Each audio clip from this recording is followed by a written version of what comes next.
Assalamualaikum warahmatullahi wabarakatuh. Salam sejahtera untuk kita semua. Perkenalkan, saya Diah Ayu Fatmawati, dosen tetap Prodi S1 Keperawatan, Fakultas Ilmu Kesehatan, Universitas Pesantren Tinggi Darul Ulum Jombang. Pada kesempatan ini, izinkan saya menyampaikan pernyataan diri dosen dalam unjuk kerja Tridharma Perguruan Tinggi, khususnya dalam bidang pengajaran. Adapun tujuan dari video pembelajaran ini yaitu sebagai salah satu syarat untuk mengikuti sertifikasi dosen tahun 2026. Mata kuliah yang saya ampu adalah mata kuliah keperawatan maternitas. Pada kesempatan ini saya akan menjelaskan mulai dari yang pertama, deskripsi mata kuliah, capaian pembelajaran mata kuliah, sistem pembelajaran atau metode pembelajaran, materi pembelajaran, sistem penilaian, dan selanjutnya adalah rekaman video proses pembelajaran. Mata kuliah keperawatan maternitas terdiri dari 4 bobot SKS, 2 SKS teori dan 2 SKS praktikum. Dosen pengampu pada mata kuliah keperawatan maternitas yang pertama yaitu saya sendiri, Diah Ayu Fatmawati Eskepnes Mkep, selaku koordinator mata kuliah keperawatan maternitas. Yang kedua, Ibu Dr. Muhoirotin Eskepnes Mkep, dan yang ketiga, Ibu Nini Azizah SST Mkes. Deskripsi mata kuliah keperawatan maternitas yaitu mata kuliah ini membahas tentang upaya peningkatan kesehatan reproduksi perempuan usia subur, ibu hamil, melahirkan, ibu nifas, dan bayi baru lahir fisiologis dengan penekanan pada upaya preventif dan promotif yang menggunakan pendekatan proses keperawatan dengan memperhatikan aspek legal dan etis di tatanan klinik maupun komunitas. Capaian pembelajaran pada mata kuliah keperawatan maternitas yaitu yang pertama, 1. Mahasiswa mampu melakukan asuhan keperawatan maternitas khususnya pada wanita usia subur, pasangan usia subur, wanita dalam masa childbearing, dan bayinya sampai usia 28 hari dengan memperhatikan aspek legal dan etis. Yang kedua, mahasiswa mampu melakukan pendidikan kesehatan pada kasus keperawatan maternitas. Yang ketiga, mahasiswa mampu mengintegrasikan hasil penelitian yang berhubungan dengan masalah keperawatan maternitas. Yang keempat, mahasiswa mampu melakukan simulasi pengelolaan asuhan keperawatan maternitas. Yang kelima, mahasiswa mampu mendemonstrasikan intervensi keperawatan pada asuhan keperawatan maternitas. Sistem pembelajaran atau metode pembelajaran pada MK keperawatan maternitas yaitu yang pertama ceramah, diskusi, tutorial, yang keempat presentasi kasus, yang kelima demonstrasi atau simulasi, dan yang keenam adalah praktikum.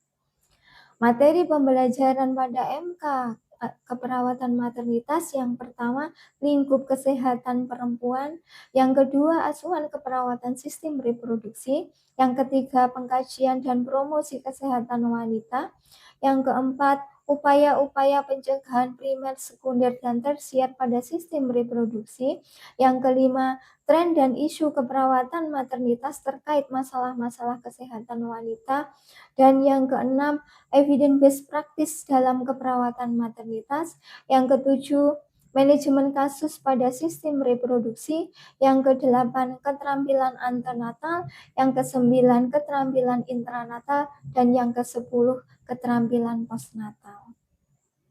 Sistem pada penilaian mata kuliah keperawatan maternitas yang pertama yaitu ujian tengah semester berbobot 20%, ujian akhir semester 20%, ujian tugas 30%, proses pembelajaran 20%. Berikut video pembelajaran mata kuliah keperawatan maternitas di Prodi S1 Keperawatan Fakultas Ilmu Kesehatan Universitas Pesantren Tinggi Darul Ulum Jombang. Ya, Assalamualaikum warahmatullahi wabarakatuh.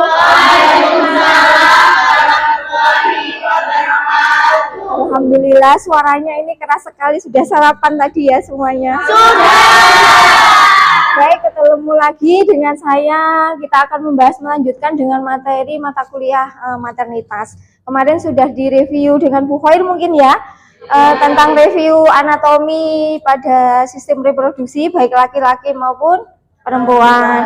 Kemudian hormon-hormon yang berhubungan dengan sistem reproduksi. Baik, hari ini nanti kita mempelajari tentang konsep kehamilan. Konsep kehamilan nanti ada dua, tentang siklus menstruasi dan konsep kehamilan itu sendiri. Nah, ini capaian pembelajaran ya. Sebelum kita mulai, capaian pembelajaran yang akan kita capai ini yaitu mahasiswa nanti mampu memahami ilmu keperawatan untuk melakukan asuhan keperawatan, khususnya kita karena materi kita mata kuliah keperawatan maternitas, jadi khususnya asuhan keperawatan tentang ibu hamil nanti melahirkan, kemudian postpartum gitu ya. Kemudian capaian pembelajaran mata kuliah ini nanti diharapkan kita mahasiswa nanti bisa melakukan asuhan keperawatan pada wanita usia subur. Jadi khususnya untuk usia sistem reproduksi. Nanti mempelajari tentang apa itu kehamilan, nah ya nanti persalinan, kemudian postpartum, kemudian nanti juga akan mempelajari childbearing yaitu perawatan pada ibu postpartum nanti. Kemudian konsep adaptasi fisiologi pada ibu hamil karena kita capaian hari ini kita tentang ibu hamil gitu ya. Kemudian apa tujuan pembelajaran kita pada pagi hari ini? Tujuan kita pada pembelajaran pagi hari ini yaitu mahasiswa nanti mampu menjelaskan siklus menstruasi. Karena materi kita pada pagi hari ini adalah siklus menstruasi dan konsep kehamilan, jadi harapannya nanti setelah kita belajar pada pagi hari ini nanti mahasiswa nanti mampu menjelaskan tentang siklus menstruasi dan kedua tentang konsep kehamilan itu sendiri. Baik, kita mulai ya pembelajaran pagi hari ini. Kemudian selanjutnya ini adalah organ reproduksi. Kemarin sudah disampaikan oleh Ibu Mukhairatin ya tentang review organ reproduksi. Karena ini sistem reproduksi perempuan dan laki-laki, tentu saja nanti kita harus menghafalkan anatomi sistem reproduksi untuk perempuan mulai dari vagina, serviks, uterus, nanti sampai tuba. Kemudian untuk yang laki-laki juga seperti itu. Karena sistem reproduksi anatominya antara perempuan dan laki-laki kan berbeda. Nah, kemarin sudah ya tentang hormon-hormonnya juga. Nah, ini nanti karena pertama kita mempelajari sistem reproduksi wanita dulu. Jadi ini adalah anatomi fisiologinya dari sistem reproduksinya wanita mulai dari labia ini vagina, uterus, kemudian tuba fallopi, ovarium gitu ya. Nah, selanjutnya siklus reproduksi. Nah, siklus reproduksi pada wanita itu dinamakan siklus menstruasi itu, ya. Siklus menstruasi adalah serangkaian perubahan dalam tubuh wanita yang dipicu oleh hormon untuk mempersiapkan kehamilan. Kemarin sudah diajari atau direview sama Bu Khair tentang hormon-hormon yang berhubungan dengan sistem reproduksi. Karena nanti pada konsep kehamilan ini nanti bekerjanya kesinambungan. Jadi antara hormon pituitari yang ada di otak, nanti ada hormon-hormon yang menstimulasi misalkan pengeluaran prolaktin atau progesteron, estrogen. Nah, itu karena gunanya itu. Nah, di siklus reproduksi ini tentu kita tahu ada 4. Jadi ada 4 fase. Yang pertama fase menstruasi, yang kedua fase folikuler, yang ketiga adalah fase ovulasi, yang terakhir nanti adalah fase luteal atau peluruhan jika tidak terjadi pembuahan. Jadi nanti kalau tidak ada pembuahan, zigot dan sperma dan ovumnya tidak bertemu, tidak ada pembuahan, maka fase luteal itu atau kita sebut dengan menstruasi itu. Nah, siklusnya pada masing-masing wanita itu berbeda ya. Kalian kan ada yang 1 bulan itu 25 hari sudah haid lagi, Bu. Ada yang 1 bulan itu kadang 2 kali ya. Ada yang awal bulan tetapi tidak 7 hari, hanya 5 hari awal bulan, nanti akhir bulan. Karena memang siklus atau masa subur kita itu 14 hari, jadi masa ovulasinya kita itu setelah sampean itu selesai menstruasi. Jadi dihitung setelah menstruasi, dihitung 15 hari itu terjadilah ovulasi di 14 hari itu. Nah, kalau 14 hari itu tidak terjadi ovulasi atau tidak ada pembuahan, ya nanti pasti ada menstruasi itu. Baik. Nah, ini di dalam siklus reproduksi dibagi 3 siklus ini, siklus ovarium, endometrium, dan hipotalamus. Nah, ini nanti bekerjanya secara bersama-sama. Baik di dalam ovarium, baik di dalam endometrium maupun di hipotalamus. Nanti untuk hipotalamus merangsang hormonnya, untuk ovarium itu nanti pematangan folikel itu yang sampai nanti ovumnya itu keluar, namanya ovulasi itu. Kalau endometrium dipersiapkan itu. Kalau misalkan ada zigot, ada pembuahan, nanti endometrium mempersiapkan dengan penebalan dinding uterus itu. Nanti kalau ada janin itu langsung nidasi atau penempelan itu. Jadi, nah yang pertama adalah siklus ovarium. Di dalam ovarium itu tadi, ya nanti ada gambar penampangnya juga. Jadi sebelumnya itu ada folikel primer ini. Nah, folikel primer ini nanti akan berkembang menjadi folikel degraf atau mengalami pematangan. Nah, folikel degraf itu menghasilkan hormon estrogen. Kemudian karena matang, maka terjadilah ovulasi itu. Ovumnya keluar dari ovarium. Nah, setelah itu kalau ovum setelah keluar namanya ovulasi itu nanti akan ada badan kuning ini, korpus luteum inilah. Korpus luteum atau badan kuning inilah yang menghasilkan hormon progesteron. Jadi ingat ya, nanti yang folikel degraf itu yang menghasilkan hormon estrogen. Setelah ovum keluar terjadi ovulasi, maka badan kuning yang tertinggal itu sehingga ovarium itu menghasilkan hormon progesteron. Kemudian korpus luteum atau badan kuning ini berdegenerasi menjadi korpus albinkan. Berikut adalah penampangnya itu ya. Jadi tadi folikel primer itu mengalami pematangan, kemudian kalau sudah matang terjadilah ovulasi. Nah, yang di sini tadi menghasilkan hormon estrogen. Setelah itu badan kuning ini tadi menghasilkan hormon progesteron. Kemudian badan kuning ini beregenerasi menghasilkan korpus albinkan ini. Nah, ini ovumnya ovulasi keluar. Nah, ini siklus ovulasi ya. Nah, ini penampangnya, jadi gambaran di dalam ovarium itu. Nah, tadi folikel primer mengalami pematangan, kemudian keluar. Jadi banyak versi ya, nanti bisa dilihat di beberapa sumber. Versinya tadi itu gambaran kecilnya, ini yang lebih jelasnya nanti juga ada yang mungkin ada gambarnya yang ovulasi sungguhan juga ada. Nanti di atlas ya banyak sekali ya. Nah, kita insya Allah di perpustakaan itu ada itu.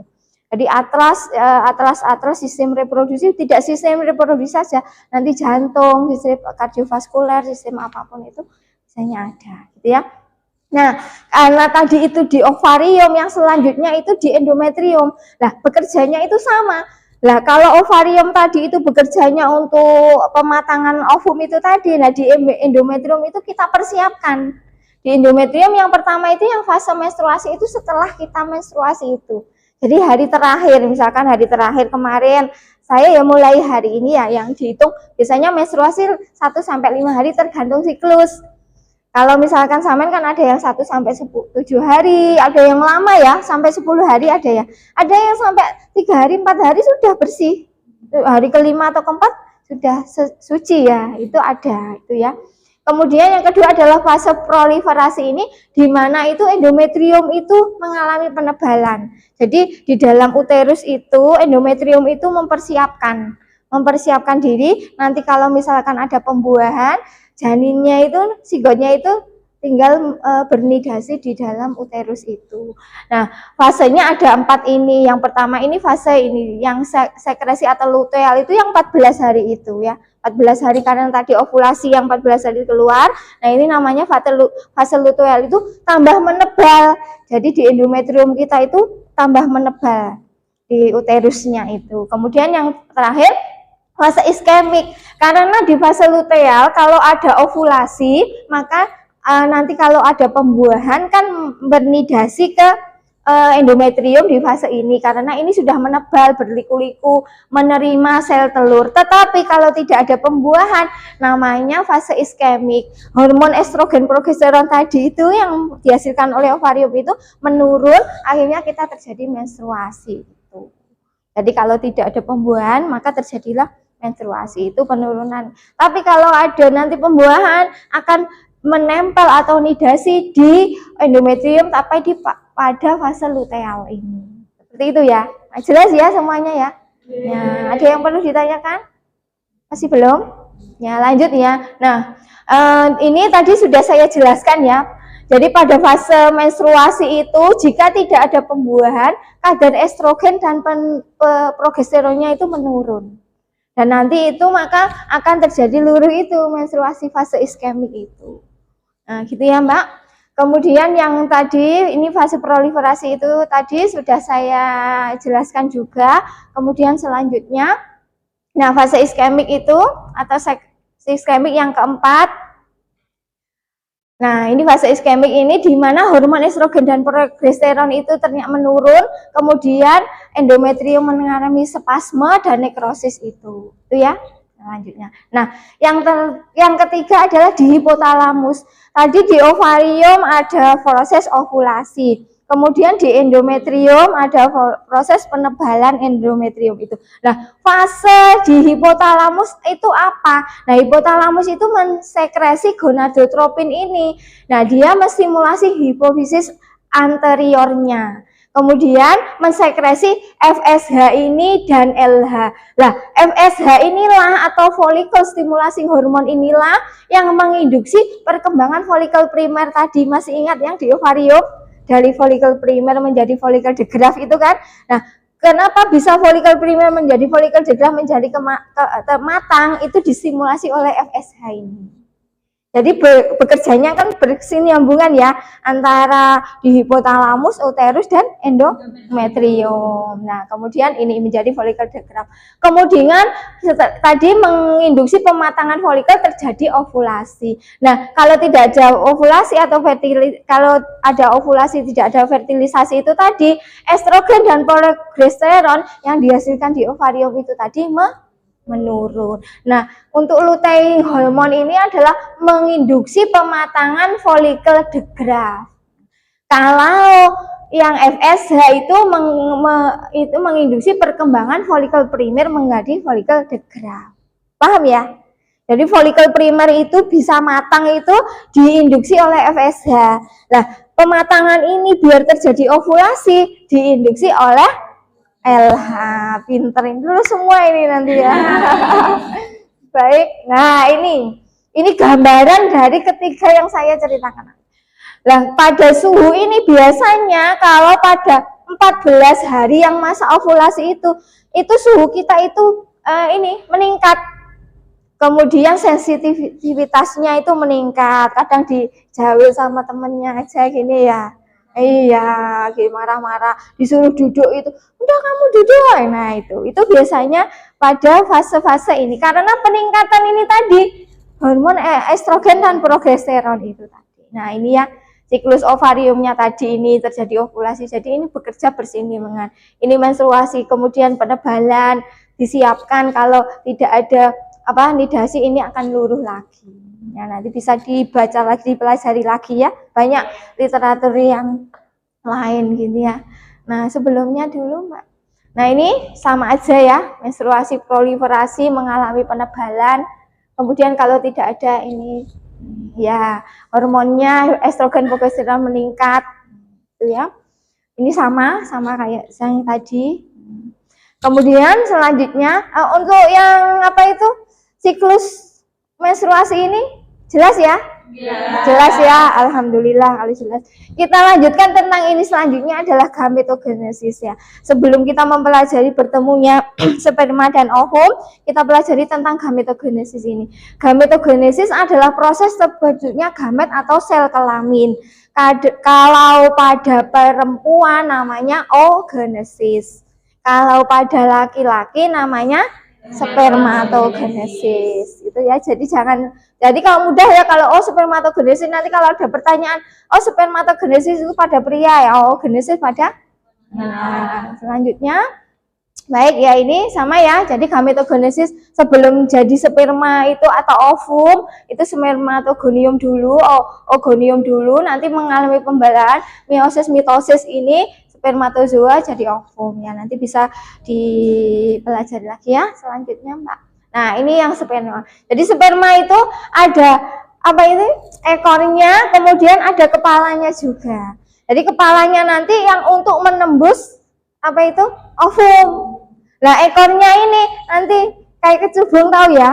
Nah, nanti untuk bergeraknya itu begitu.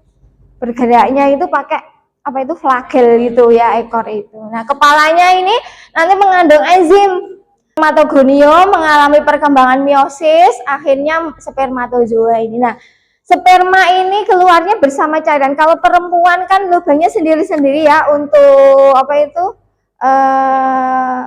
BAK itu. Nah, kalau untuk laki-laki sama, keluarnya sperma sama urin atau air kencing itu sama. Nah, kalau untuk laki-laki biasanya ini pada satu ejakulasi itu 300 sampai 400 juta spermatozoa atau 100 juta mili. Bayangkan tadi ada ovum satu diperebutkan gitu ya. Diperebutkan sama sperma yang banyak. Nah, karena yang satu hanya satu pilihan ya. Nah, milihnya kan satu ya, kalau perempuan ya nggak milih banyak kan ya. Nah, itu nanti berarti sperma yang berkualitas itu tadilah yang bisa nanti masuk.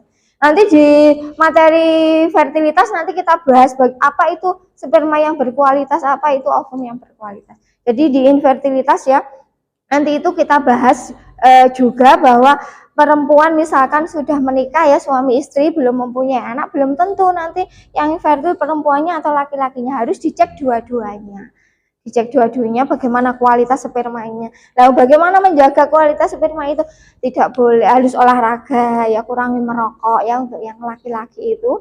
Kemudian jangan berendam terlalu apa itu di air panas itu ya. Ya, nextnya Mbak. Next lagi, tadi sudah ini ya gambaran ovulasi. Next. Nah, selanjutnya adalah proses kehamilan ya, terakhir ya. Yang satu nanti di proses kehamilan itu ada 3 tahap ini. Yang pertama tahap inseminasi, tahap fertilisasi dan konsepsi, yang terakhir implantasi. Nah, untuk tahap inseminasi ini adalah proses masuknya sperma itu tadi ya kepada sistem reproduksi itu. Nah, di sperma itu kita punya enzim hyaluronidase inilah tadi yang ada di kepalanya sperma itu tadi yang bisa menebus zona pelusidanya di ovum itu. Nah, di ovum dia memiliki enzim fertilisin ini. Nah, ovum itu dengan memiliki enzim fertilisin, maka karena ini secara kinetik ya, jadi sperma itu tahu. Sperma itu tahu. Jadi hubungan suami istri kan belum tentu nanti perempuannya kan masa subur ya atau masa ovulasi. Tapi kalau pada masa waktu ketepatan pada masa ovulasi itu ada sperma dan sperma tahu kalau itu ada ovum. Karena apa? Karena ovum mempunyai enzim fertilisin ini. Jadi terus di istilahnya didatangi. Nah, tadi kepala flagel itu ya berlomba-lomba itu. Nah, tadi berlomba-lomba itu yang menang siapa ya? Yang kualitas spermanya bagus itu tadi. Itu ya, next. Nah, ini gambarannya tadi ya. Nah, selanjutnya, nah ini. Jadi ini zona pelusidanya, ini penampang ovumnya itu karena tadi memiliki enzim hyaluronidasenya di apa itu sperma itu tadi, jadi menembus ini. Nah, jadi dengan enzim ini sehingga memecahkan zona pelusidanya ovum itu tadi. Itu ya. Nah, ini banyak sekali ya. Yang pertama ini tadi kepalanya ini, kemudian bisa masuk. Lah yang masuk itu kalau sudah masuk kepalanya saja, ekornya nggak masuk. Yang masuk kepala karena kepala tadi kan intinya, ya inti dari sperma itu. Nah, inti dari sperma itu yang nanti bereproduksi ini pembelahan itu zigot meiosis menjadi zigot itu. Jadi kepalanya sperma, flagelnya nggak ikut, ya hanya flagelnya untuk bergerak itu pergerakan. Ini ya fase intinya, membrannya, lalu sudahnya. Nah, kemudian yang selanjutnya adalah setelah bertemu ya, ini adalah fertilisasi. Tadi sperma penyatuan atau bertemunya sel telur dan ovum itu di tuba Fallopi tadi ya yang di ini. Jadi jangan salah. Nanti kalau sudah bertemu tadi di istilahnya sperma itu mendatangi ovum. Karena tadi kan di ovulasi itu kan ovumnya keluar. Di tuba Fallopi itu didatangi oleh sperma yang buahnya itu tadi yang 100 mili 300 sampai 400 juta itu ya. Tadi satu itu bertemunya ingat ya di tuba Fallopi. setelah di tuba falopi bertemu ya, kemudian terjadi fertilisasi itu, nanti hasil fertilisasi zigot ini kembali lagi bernidasi ke uterus. Nah, di sistem endometrium tadi kan sudah disiapkan ya. Nah ini ya. Tadi ketemunya itu di sini. Tadi sudah keluar ovumnya, ketemunya di sini. Sudah jadi zigot, kemudian bernidasi atau implantasi di endometrium itu tadi. Itu kalau tidak, kalau ada pembuahan. Kalau enggak ada, tadi kan fase iskemik ya. Nah, tapi kalau misalkan ada fertilisasi, maka tadi zigotnya tadi itu akan bernidasi di uterus, gitu ya, paham ya? Nah, alhamdulillah. Lanjut. Nah, ini gambarannya itu tadi yang sudah saya jelaskan. Jadi ya sama saja. Tapi ingat, nanti kalau ada pertanyaan, bertemunya sperma dan ovum itu di mana? Tuba falopi. Kemudian terjadi kalau sudah mengalami pembelahan, zigot akan bernidasi di uterus. Seperti itu ya, pintar semuanya ya. Nah, terakhir adalah tanda-tanda kehamilan. Nah, yang pertama tentu saja kalau ada kehamilan itu aminore, tidak terjadi menstruasi. Yang kedua ada perubahan payudara. Karena apa tadi? Karena mempersiapkan ya, di payudara itu prolaktinnya mempersiapkan air susu ibu itu tadi. Untuk kalau karena kan ada kehamilan ya, begitu nanti janinnya lahir, bayinya lahir, ibunya sudah siap untuk menyusui, sudah dipersiapkan selama kehamilan itu. Kemudian ada morning sickness ini ya, muntah pada pagi hari karena peningkatan hormon. Kemudian perubahan frekuensi berkemih dan konstipasi. Jadi seiring perkembangan janin itu ya, karena penekanan yang menekan kandung kemih dan menekan rektum itu, jadi akhirnya ini sering berkemih gitu ya, atau konstipasi. Kemudian adanya keputihan, tapi jarang ya, biasanya yang terakhir quickening atau ada pergerakan. Tentu saja kalau hamil nanti kalau sudah usia ya itu ada menendang-nendang itu bayinya ya. Baik, diskusi kita selanjutnya untuk hari ini mungkin sudah cukup sekian. Diskusi kita selanjutnya nanti tentang pertumbuhan hasil konsepsi, kemudian adaptasi fisiologis ibu hamil, nanti juga adaptasi psikologis ibu hamil. Mungkin di sini ada pertanyaan, satu atau dua? Nggak ada, cukup? Sudah jelas? Ya, silakan. Nggak ada pertanyaan? Jelas? Baik, terima kasih untuk hari ini. Semoga bermanfaat ya. Harapan saya setelah kita diskusi sharing pada pagi hari ini, nanti silakan dibaca lagi ya literatur-literatur. Apa yang saya sampaikan mungkin nanti ada yang kurang jelasnya, bisa dibaca-baca lagi. Banyak sekali literatur-literatur gitu ya. Baik, terima kasih untuk hari ini. Cukup sekian, semoga bermanfaat. Mohon maaf kalau saya ada salah kata. Ya, saya akhiri. Wassalamualaikum warahmatullahi wabarakatuh. Waalaikumsalam warahmatullahi wabarakatuh. Terima kasih. Demikian deskripsi singkat dan proses pembelajaran mata kuliah yang saya ampu. Semoga dapat memberikan gambaran mengenai kinerja pengajaran yang saya lakukan, khususnya pada mata kuliah keperawatan maternitas, Prodi S1 Keperawatan, Fakultas Ilmu Kesehatan, Universitas Pesantren Tinggi Darul Ulum Jombang. Terima kasih atas perhatian yang diberikan. Semoga dapat bermanfaat untuk kita semua. Akhir kata, wassalamualaikum warahmatullahi wabarakatuh.